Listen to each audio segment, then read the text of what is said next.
há uma anestesia esperando por Trump, né? Tem outros que esperam, eu vou rezar. Pode rezar, vai fazer bem para você. Agora, para fazer para o país, Deus é pai de todos os lados, de todas as ideologias políticas, né? Não vai se meter nessa. É uma questão que nós o povo, né? Nós, a origem do poder, temos que decidir. E, infelizmente, o poder legislativo está encolhido. Patriotas, o cenário político brasileiro voltou a expor uma verdade incômoda para o mundo inteiro.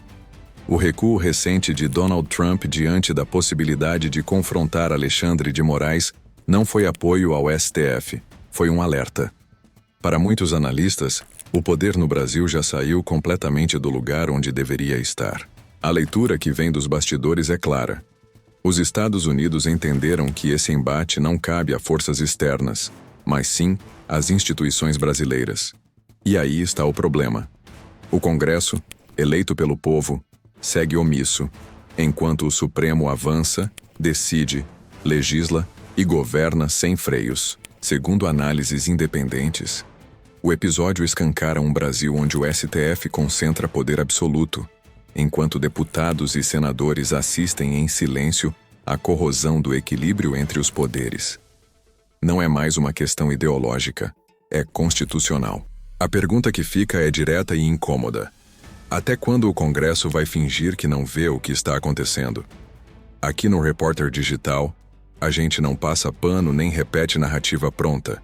Se é a sua primeira vez por aqui, se inscreva agora. E você que já acompanha nosso trabalho, deixa o like, comenta e fortaleça a voz do povo.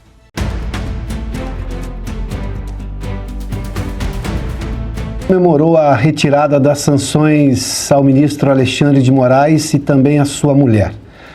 A ministra de Relações Institucionais, Gleisi Hoffmann, afirmou na rede social o seguinte, abre aspas, a retirada das sanções dos Estados Unidos contra o ministro Alexandre de Moraes é uma grande vitória do Brasil e do presidente Lula.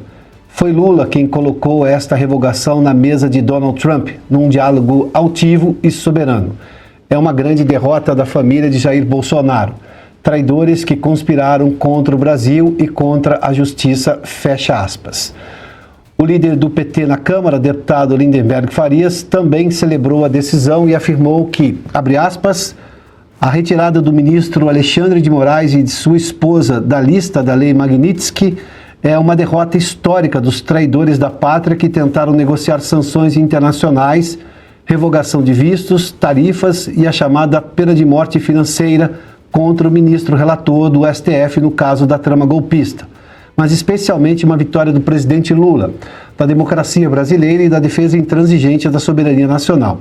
Fica cada vez mais claro que quem estava do lado do Brasil e quem estava contra o país, quem atuava contra o país. Eduardo Bolsonaro, segundo a Polícia Federal, praticou coação no curso do processo ao articular pressões externas contra o Supremo Tribunal Federal, fecha aspas. Alexandre, a gente não tem o contato ainda lá do pessoal de Manaus, mas sobre essa revogação da Magnitsky aplicada ao ministro Moraes, eu tenho 2 pontos, uma dúvida e uma certeza. A dúvida é, quando a Casa Branca informou ao STF, e a informação sim, que eles foram avisados antes, ela disse algo mais? Por exemplo, a Magnitsky está revogada, mas no sentido de impor alguma condição.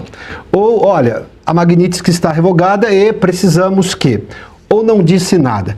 Porque se não disse nada, aí vem a minha certeza. Aí ou o Brasil acaba com a saúva ou a saúva acaba com o Brasil. Porque, como você lembrou há pouco, as violações explicadas e justificadas, aliás, em comunicados, convenhamos, brilhantes, muito cuidadosos por parte do governo americano para dizer o porquê o ministro brasileiro estava sendo sancionado, vieram justamente do governo americano e de violações que não se dissiparam, elas estão aí, inclusive contra cidadãos americanos, como alegava o governo americano ao aplicar a Magnitsky. Ou seja, nós temos uma realidade que ou o Brasil agora fica sozinho nesta luta diante de fatos que são incontroversos, ou os Estados Unidos impuseram alguma coisa, ou pelo menos condicionaram alguma coisa. Não há informações sobre isso até agora, não, evidentemente, informações asseguradas. Ou nós cedemos em alguma coisa. Eu estou lembrando aqui de Getúlio Vargas querendo uma boa siderúrgica. uma volta redonda, uma aciaria. Aí nós entramos na guerra e ganhamos a siderúrgica, além de ganharmos muitos navios, etc. Muitos navios. Não sei se houve algum tipo de negociação nisso, né? Aí teria sido Lula pedindo alguma coisa para Trump ou oferecendo alguma coisa para Trump em troca disso, né?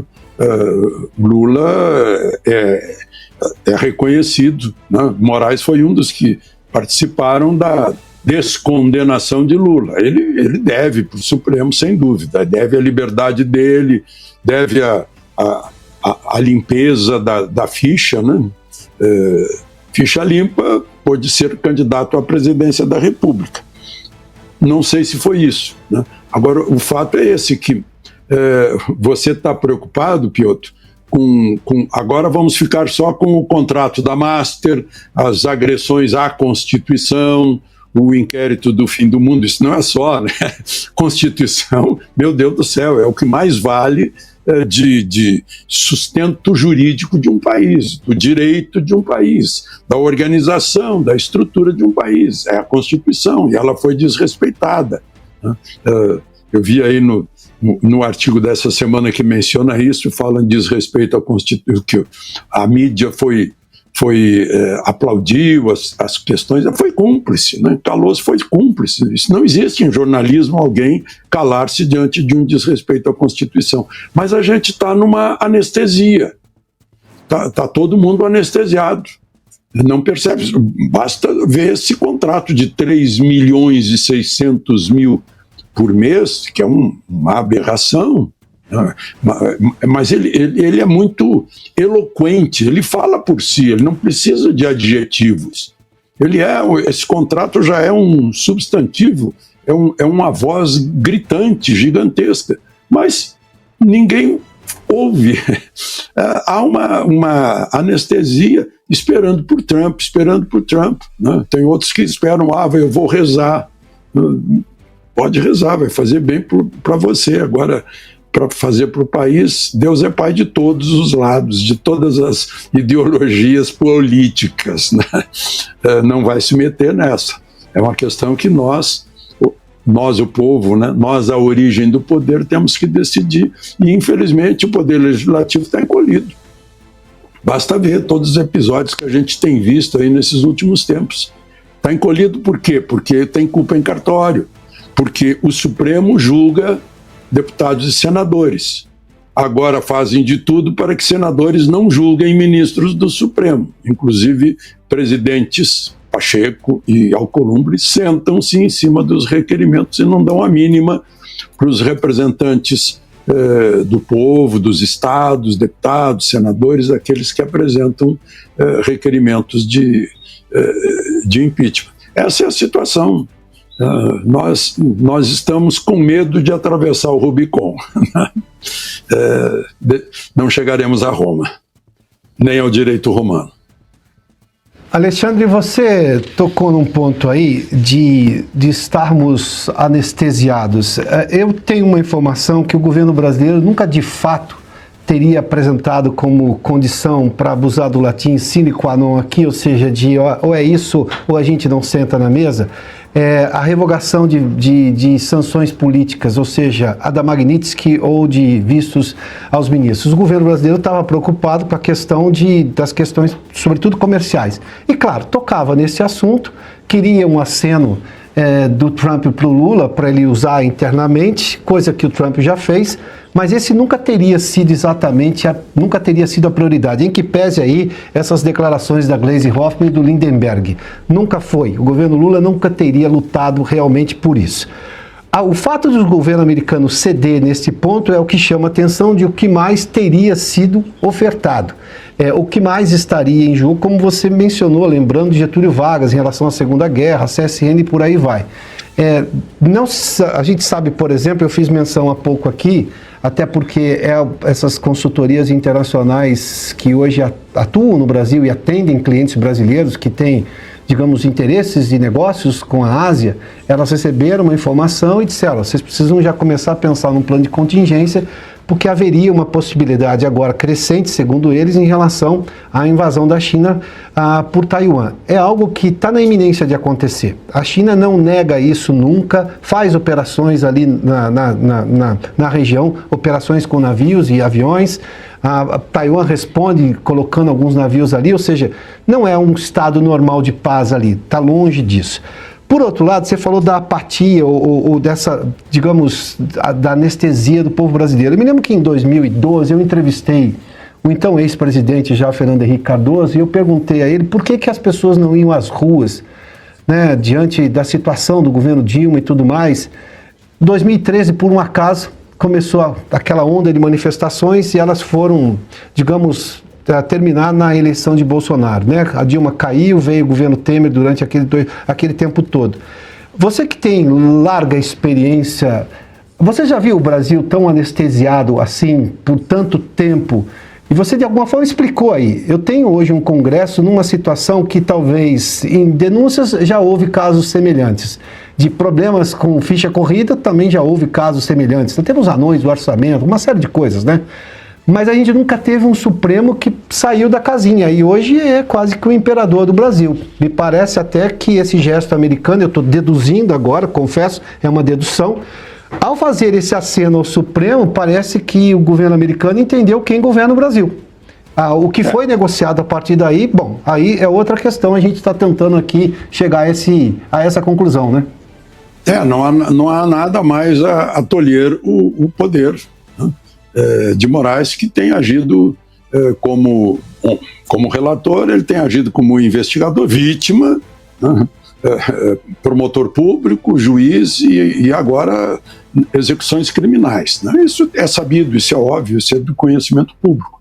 Agora, baseado nos anos de vida, na experiência, eu lembro do tempo em que os jornais tiravam, né, várias edições por dia diferentes para manter o público atualizado, e havia uma grande demanda, né? O Augusto toda hora fala da Veja, que por semana tirava mais de 1 milhão de exemplares.